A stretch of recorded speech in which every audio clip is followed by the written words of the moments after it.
Nishukuru serikali yetu ya awamu ya 6 inayoongozwa na Mheshimiwa Dr. Samia Suluhu Hassan, ambaye ameendelea kufanya juhudi kubwa sana katika kuboresha huduma za afya katika mikoa yetu, katika wilaya, katika halmashauri. Wote tunashuhudia jinsi gani fedha nyingi zinaletwa kwa ajili ya ujenzi na uboreshaji wa miundombinu ya afya, ambapo ni sehemu zile mnazofanyia nyinyi kazi, si ndio? Mahospitali, vituo vya afya, zahanati na hospitali zile za rufaa. Tumeona ununuzi wa vifaa tiba na kuwezesha upatikanaji wa madawa kwa wingi sana. Ni kazi kubwa serikali imefanya. Lakini tukiwa na hiyo miundombinu alafu hatuna wahudumu wa kutoa huduma za afya, ni kama hatujafanya kitu.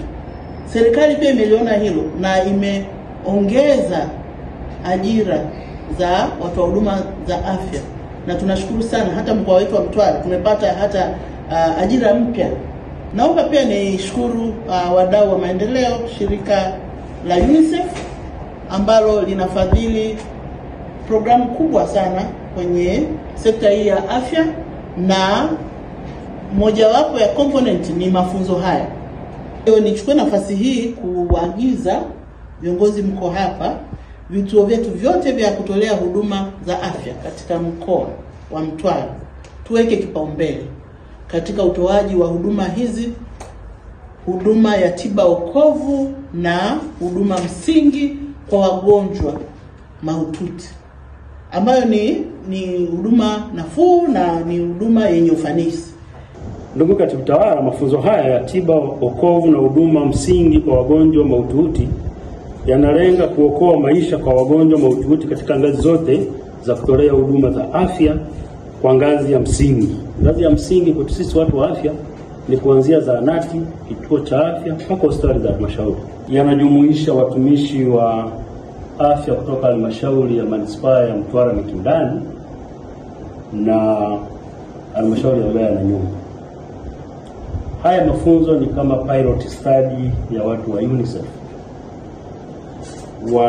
Wameanza kwa kila mafunzo yako kwenye mikoa mitano.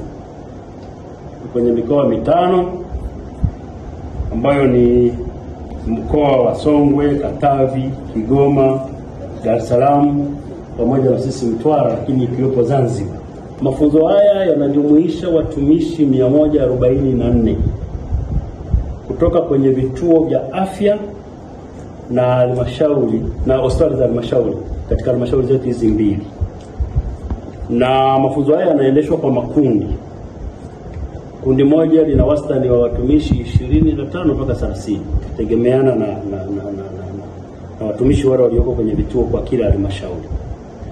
Na hadi leo wameshapata mafunzo watumishi jumla 82.